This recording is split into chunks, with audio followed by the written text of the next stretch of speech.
Welcome to Hard to Target. I'm Robin Reddick. This is my family, Claire, Braden, and Hadley. And our goal is to make you hard to target. Today we'll talk about spatial and kinesthetic awareness. It's a foundation of self-defense. We have to sense something's up before we can deal with it, right? As we make our way in the world, it's wise to know what opportunities or dangers are right around us. Otherwise, we can miss some important things, beautiful things, important messages, or, on the not-so-good side, we can fall in a hole. Someone who would attack you or me isn't reasonable or sporting. They don't want us at our best. They want to surprise us or catch us unprepared. Predators in the wild aren't looking for a good fight or challenge. They want an easy target. They're like wolves prowling for prey, and there are certain characteristics they look for. So let's say you and I are feeling bored and want a super self-defense challenge. Here's our strategy. Every morning, we'll find a long trail in the deep woods, and we won't take a partner along or anything. And we'll make sure to go the same time every day. That way, if a wolf is prowling around that territory, he can get our pattern down and plan ahead. We'll end each day by scoping out some big, dark parking lots, making sure to park as far away from the store as possible, of course, and for bonus points, we'll try to find a spot under a street light that's been blown out. If we live at a college campus or a big city and find ourselves heading home late at night, we won't walk with our friends or find lighted paths or anything like that. What we will do is find every creepy, dark pathway we can, making sure to cut through the woods or back alleys whenever possible. Location checked. Next, let's make sure we're distracted. Maybe looking on our phone or a grocery list, counting cash as we go along.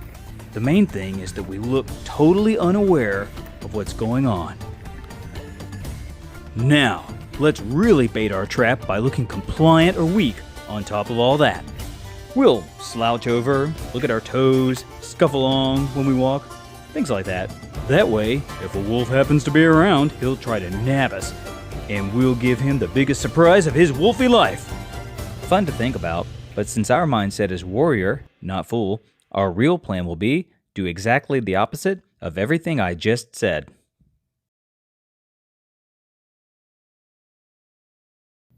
We don't want to be distracted, like this guy, lost in our phones or headphones on top of that, oblivious to our surroundings, thinking, I don't want to miss out on whatever's on this phone.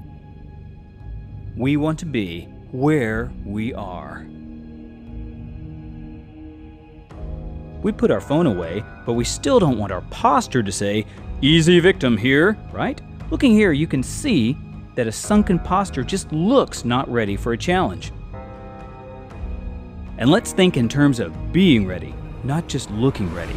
Where our body goes, our mind and will go. The reason predators scout for isolatable people whose eyes and bodies are sunk down, that's called interviewing, is because this posture signals a potential weak will or disengaged mind that probably won't even see the first hit coming. On the other hand, check this out. Look at that firm countenance, that straight-up stance that says, I am ready for this day. Of course, at my house, it also might mean, did you put your dish in the dishwasher? Now check out this warrior. He's got a strong posture and a look that says, hey, I'm a friendly guy, but I've got a justice vigilante living in my soul, and he's just aching to test out his fists of fury on any criminal foolish enough to attack me. A good posture is going to turn you and me into Bruce Lee. Nah, just kidding. You need some training to go with it, but it will make us aware and ready for whatever good thing or challenge comes our way today. Here's how to do this, even when you're scared. Picture an imaginary string attached to the top of your head. Now, imagine lifting that string straight up and letting it draw your head, your eyes, and your shoulders up into a solid vertical plane. Let it especially draw your eyes up from the ground so you can see straight out in front of you. From here, relax your knees and roll your shoulders back just a bit. Check that your head is right over your waist, and you're ready for action! Okay, we've done a lot of work to get our eyes up and our mind in the game of life, so we want to hold on to that when we start walking. A lot of people get into trouble right here. We start off looking great, But as soon as we start moving, we lose everything. Eyes back down in a tool or in our toes, brain wandering off into yesterday or tomorrow, and we become super victim. Next time you go out somewhere, check how many people do this. You feel like you could walk up right behind them, make a funny face or bunny ears, and they'd never even know you were there. And here's the thing. People who go around with their heads down all the time, they really are relying on the goodwill of other people. Now, most people are benevolent, but you and I know some people aren't. Why go around with a target on my back if I can make just a few changes and be up and ready for action?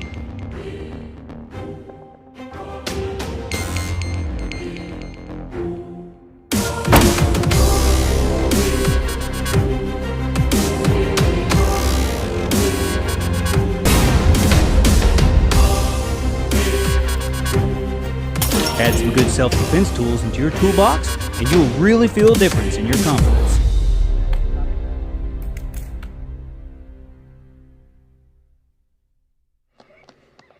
You ever notice how in scary movies, somebody always ends up walking face first right into the monster? And it's silly, right?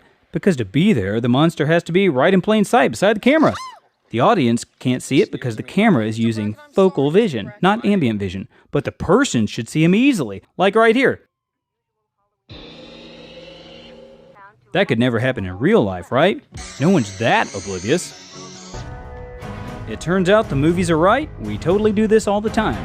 We go around town paying little attention to where we're going. Checked out mentally, we're falling prey to nefarious metropolitan enemies all over the place, like swimming pools, walls, staircases, and all sorts of other urban obstacles that try to get us when we're not paying attention. Unfortunately, those aren't the only things out to get us. You'd think, with enemy glass doors and stairs getting us all over the place, people would team up and help keep each other safe. But nope. On top of that, we got nutballs running around attacking people randomly just because they can. Check it out here. This guy just waylays the other guy going along just because he sees him and thinks, hey, here's somebody not paying attention, I'll get him. And look at this. This guy's a total creep. Kicks that lady right down the stairs. He could have killed her. And look here. Here's a mom walking her child up the stairs. I'll just snatch her purse and drag them both down the concrete.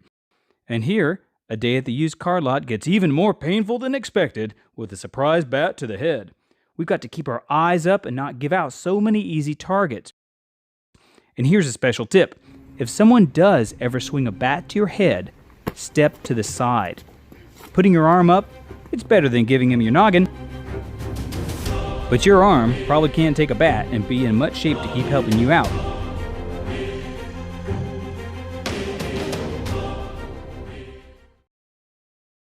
We're almost ready for a challenge. But first, let's talk a little more about focal and ambient vision. When we're reading, we use focal vision. Our eye lens changes shape to help us discern the letters. But when we're just walking around town, it's best to use ambient vision as our default, and then just focus in when we need to. What I'm showing here is an ambient vision drill. Notice how far back behind me my partners have to be before I can't see them. And by the way, I can still hear them. On the other hand, when I bury my nose in a phone, they have to be right in front of me before I have a chance of noticing them. Ambient vision helps us see a far wider view than focal vision does. We can practice this at the grocery store or for a real challenge on Black Fridays after Thanksgiving. Now you and I are smart, so let's put all this together and see if we can help this victim here. You can see this is not a good situation. She's just signal flaring several marks of a great victim, right? All alone in the woods, no hiking partner in sight, eyes down, plodding along without any purpose, headphones on top of that. But here's the same situation with our girl in power-up mode. She's still alone, and that's a risky choice, but her eyes are up. Headphones off, she's ready to take charge, and she's got some power moves of her own in her toolbox, and she's not afraid to use them. Then, once she's disrupted his attack with her lightning, our girl doesn't stick around. She's out of there, headed to the nearest populated area. And now we face our fears.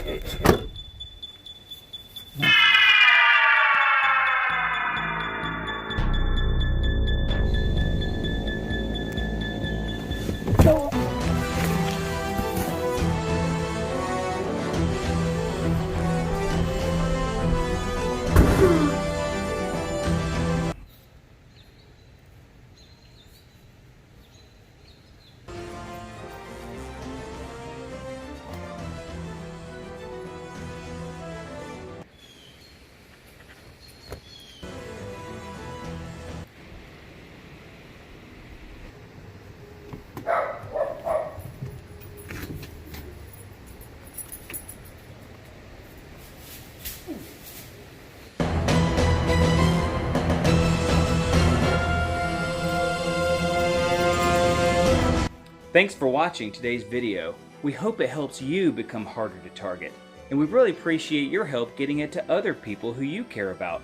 You can help us do that by liking, subscribing, or just passing it on to someone else. And remember, the best way to fight evil in the world is to do good in the world. Okay, that's good, that's good. Excellent. This is not a good idea. Maybe slow.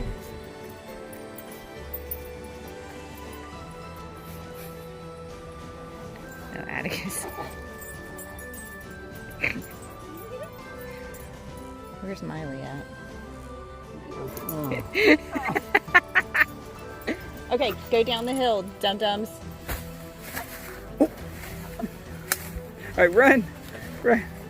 That was a great looking punch.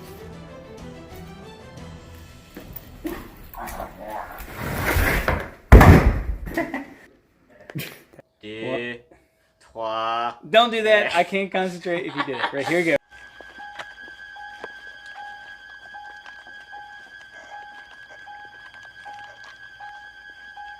Oh, look.